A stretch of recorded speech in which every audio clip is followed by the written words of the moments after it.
ప్రశ్న: SC, ST చట్టం 1989 కింద జరిగిన అవమానాలకు సంబంధించి సుప్రీంకోర్టు ఏం తీర్పునిచ్చింది?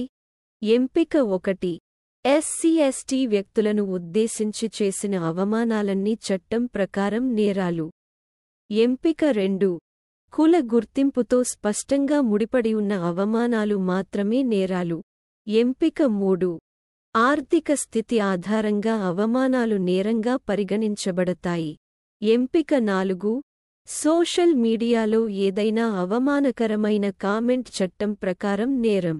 సరైన సమాధానం: కుల గుర్తింపుతో స్పష్టంగా ముడిపడి ఉన్న అవమానాలు మాత్రమే నేరాలు.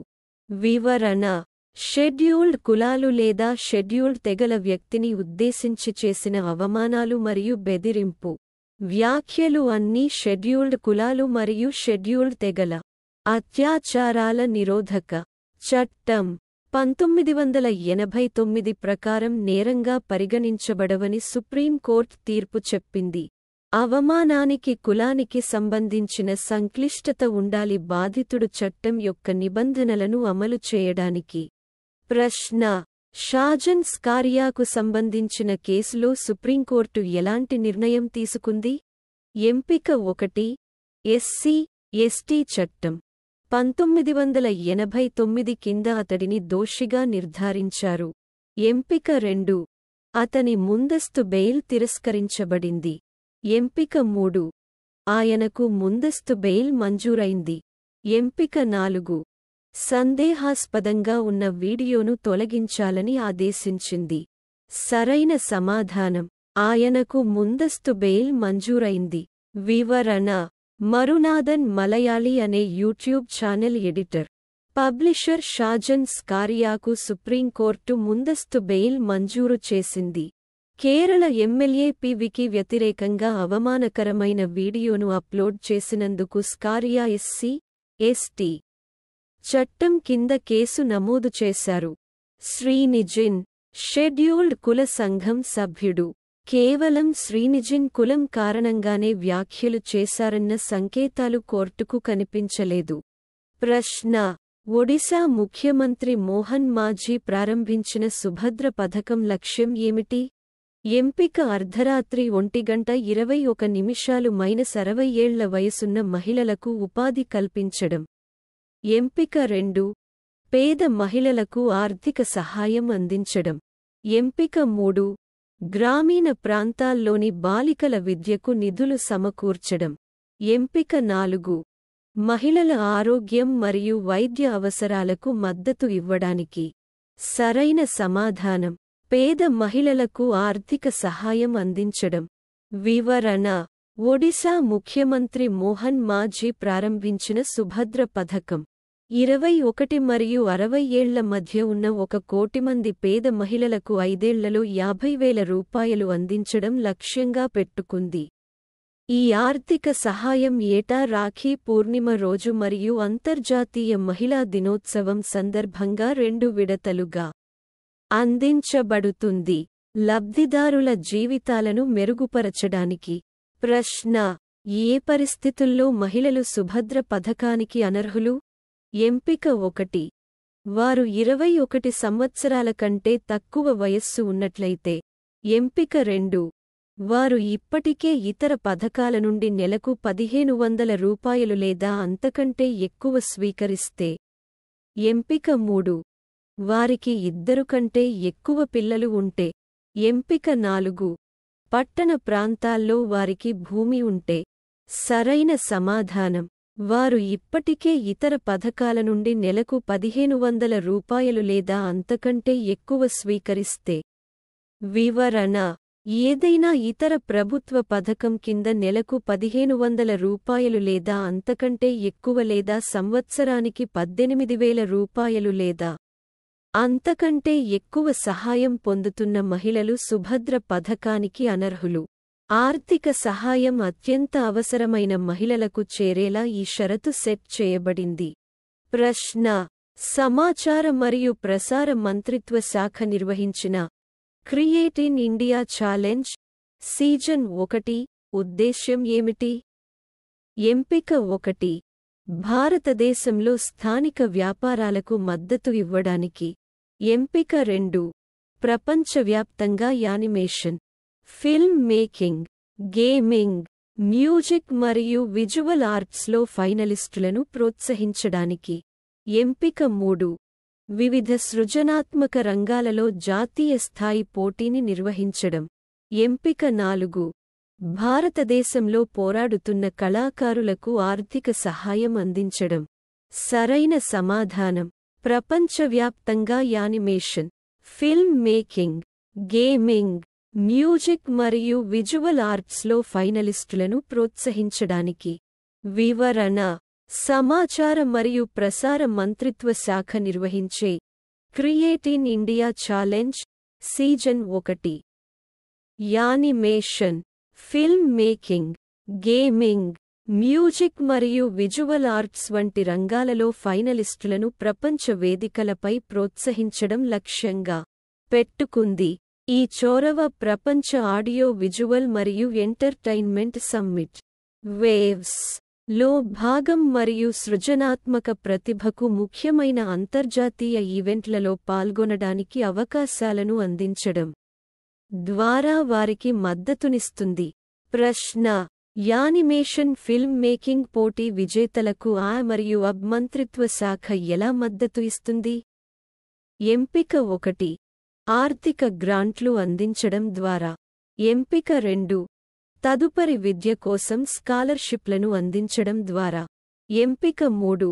వారిని ప్రధాన ప్రొడక్షన్ హౌస్లతో కనెక్ట్ చేయడం ద్వారా మరియు ప్రఖ్యాత పండుగలలో వారి ప్రాజెక్ట్లకు మద్దతు ఇవ్వడం ద్వారా. ఎంపిక 4. స్థానిక ప్రదర్శనలలో వారి పనిని ప్రదర్శించడం ద్వారా. సరైన సమాధానం: వారిని ప్రధాన ప్రొడక్షన్ హౌస్లతో కనెక్ట్ చేయడం ద్వారా మరియు ప్రఖ్యాత పండుగలలో వారి ప్రాజెక్ట్లకు మద్దతు ఇవ్వడం ద్వారా. వివరణ: సమాచార మరియు ప్రసార మంత్రిత్వ శాఖ వారి ప్రాజెక్ట్లను పూర్తి చేయడంలో సహాయపడటానికి ప్రధాన నిర్మాణ సంస్థలతో భాగస్వామ్యాన్ని సులభతరం చేయడం ద్వారా యానిమేషన్ ఫిల్మ్ మేకింగ్ పోటీ విజేతలకు మద్దతు ఇస్తుంది. అదనంగా, వారి చివరి ప్రాజెక్టులు ప్రఖ్యాత ఉత్సవాల్లో ప్రచారం చేయబడతాయి, అంతర్జాతీయ బహిర్గతం మరియు గుర్తింపును నిర్ధారిస్తాయి. ప్రశ్న: పాఠశాల భద్రతకు సంబంధించి రాష్ట్రాలు మరియు కేంద్ర పాలిత ప్రాంతాలకు కేంద్ర విద్యా మంత్రిత్వ శాఖ ఏ ఆదేశాలను ఇచ్చింది? ఎంపిక 1. పాఠశాలలకు కొత్త భద్రతా మార్గదర్శకాలను ప్రవేశపెట్టడం.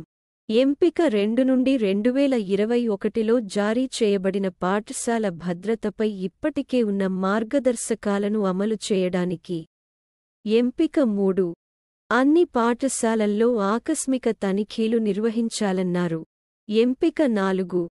పాఠశాలల్లో భద్రతా సిబ్బంది సంఖ్యను పెంచాలి. సరైన సమాధానం: 2021లో జారీ చేయబడిన పాఠశాల భద్రతపై ఇప్పటికే ఉన్న మార్గదర్శకాలను అమలు చేయడానికి. వివరణ: 2 మైనర్ బాలికలపై లైంగిక వేధింపుల ఆరోపణలపై ఇటీవలి నిరసనలకు ప్రతిస్పందనగా కేంద్ర విద్యా మంత్రిత్వ శాఖ 2021లో విడుదల చేసిన పాఠశాల భద్రత మరియు భద్రతపై మార్గదర్శకాలను అమలు చేయాలని అన్ని రాష్ట్రాలు మరియు కేంద్ర పాలిత ప్రాంతాలను ఆదేశించింది. పాఠశాల నిర్వహణ మరియు ఇతర వాటాదారులపై జవాబుదారీతనం నిర్ణయించడం ద్వారా పాఠశాలల్లో పిల్లల భద్రత మరియు భద్రతను నిర్ధారించడం లక్ష్యంగా పెట్టుకుంది. ప్రశ్న: పాఠశాల భద్రత మరియు భద్రతపై మార్గదర్శకాలు ఏ కీలక అంశాలను కవర్ చేస్తాయి? ఎంపిక 1. అన్ని తరగతి గదుల్లో సీసీ కెమెరాల ఏర్పాటు. ఎంపిక 2. పాఠశాల నిర్వహణ యొక్క జవాబుదారీతనం. నివారణ విద్య, రిపోర్టింగ్ విధానం, చట్టపరమైన నిబంధనలు మరియు కౌన్సెలింగ్. ఎంపిక 3. ప్రతి నెల తప్పనిసరి భద్రతా కసరత్తులు. ఎంపిక 4. పాఠశాల ఆవరణలో సాయుధ గార్డుల ఏర్పాటు. సరైన సమాధానం: పాఠశాల నిర్వహణ యొక్క జవాబుదారీతనం, నివారణ విద్య, రిపోర్టింగ్ విధానం, చట్టపరమైన నిబంధనలు మరియు కౌన్సెలింగ్. వివరణ: విద్యా మంత్రిత్వ శాఖ జారీ చేసిన పాఠశాల భద్రత మరియు భద్రతపై మార్గదర్శకాలు, పాఠశాల నిర్వహణ యొక్క జవాబుదారీతనం, నివారణ విద్యను అందించడం, రిపోర్టింగ్ విధానాన్ని వివరించడం, చట్టపరమైన నిబంధనలను వివరించడం మరియు మద్దతు మరియు కౌన్సెలింగ్ అందించడం వంటి వివిధ అంశాలను కవర్ చేస్తుంది. పాఠశాలల్లో పిల్లలకు సురక్షితమైన మరియు సమ్మిళిత వాతావరణాన్ని సృష్టించడం ఈ మార్గదర్శకాల లక్ష్యం. ప్రశ్న: భారతదేశ అంతరిక్ష రంగం గత దశాబ్దంలో దేశఘాత్కి ఎంతగానో తోడ్పడింది? ఎంపిక 1 10,000 కోట్ల రూపాయలు, ఎంపిక 2 15,000 కోట్ల రూపాయలు, ఎంపిక 3 20,000 కోట్ల రూపాయలు, ఎంపిక 4 25,000 కోట్ల రూపాయలు. సరైన సమాధానం 20,000 కోట్ల రూపాయలు. వివరణ: భారతదేశ అంతరిక్ష రంగం గత దశాబ్దంలో దేశ స్థూల దేశీయోత్పత్తి (జీడీపీ) కి దాదాపు 20,000 కోట్ల రూపాయలు, 2,400 కోట్ల డాలర్లు ప్రత్యక్షంగా అందించింది. ఈ సహకారం భారతదేశ ఆర్థిక వృద్ధిలో అంతరిక్ష రంగం యొక్క ముఖ్యమైన పాత్రను హైలైట్ చేస్తుంది. ప్రశ్న: భారత ఆర్థిక వ్యవస్థపై భారతదేశ అంతరిక్ష రంగం ఉత్పత్తి చేసే ప్రతి డాలర్ యొక్క గుణకార ప్రభావం ఏమిటి? ఎంపిక 1 $1 మరియు 50 సెంట్లు, ఎంపిక 2 $2 మరియు 54 సెంట్లు, ఎంపిక 3 $3 మరియు 0 సెంట్లు, ఎంపిక 4 $4 మరియు 0 సెంట్లు. సరైన సమాధానం $2 మరియు 54 సెంట్లు. వివరణ: భారతదేశ అంతరిక్ష రంగం ఉత్పత్తి చేసే ప్రతి డాలర్కు భారత ఆర్థిక వ్యవస్థపై $2 మరియు 54 సెంట్లు గుణకార ప్రభావం ఉంటుంది. అంతరిక్ష రంగం ప్రత్యక్షంగా దోహదపడటమే కాకుండా ఆర్థిక వ్యవస్థపై గణనీయమైన పరోక్ష ప్రభావాన్ని చూపుతుందని ఇది సూచిస్తుంది. ప్రశ్న: ప్రధానమంత్రి నరేంద్ర మోదీ కైవ్ పర్యటన యొక్క ప్రాథమిక ఉద్దేశ్యం ఏమిటి? ఎంపిక 1 రష్యా మరియు ఉక్రెయిన్ మధ్య శాంతి ఒప్పందాన్ని బ్రోకర్ చేయడానికి, ఎంపిక 2 రష్యా ఉక్రెయిన్ యుద్ధంలో భారతదేశం యొక్క స్థితిని సమతుల్యం చేయడానికి, ఎంపిక 3 ఉక్రెయిన్తో వాణిజ్య ఒప్పందాలపై చర్చించేందుకు, ఎంపిక 4 రష్యా యొక్క అంతర్జాతీయ ఖండనలో చేరడానికి. సరైన సమాధానం రష్యా ఉక్రెయిన్ యుద్ధంలో భారతదేశం యొక్క స్థితిని సమతుల్యం చేయడానికి. వివరణ: రష్యా ఉక్రెయిన్ యుద్ధంలో భారతదేశం యొక్క స్థితిని సమతుల్యం చేయడంలో ప్రధానమంత్రి నరేంద్ర మోడీ కైవ్ పర్యటన చాలా వరకు కసరత్తుగా భావించబడింది.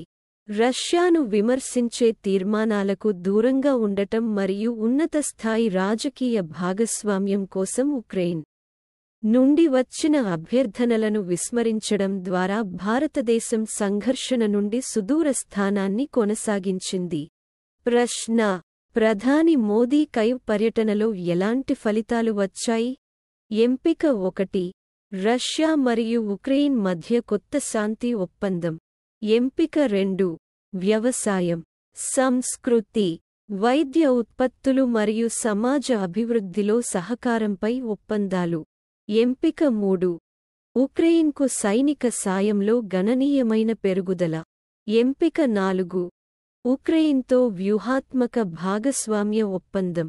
సరైన సమాధానం వ్యవసాయం, సంస్కృతి, వైద్య ఉత్పత్తులు మరియు సమాజ అభివృద్ధిలో సహకారంపై ఒప్పందాలు.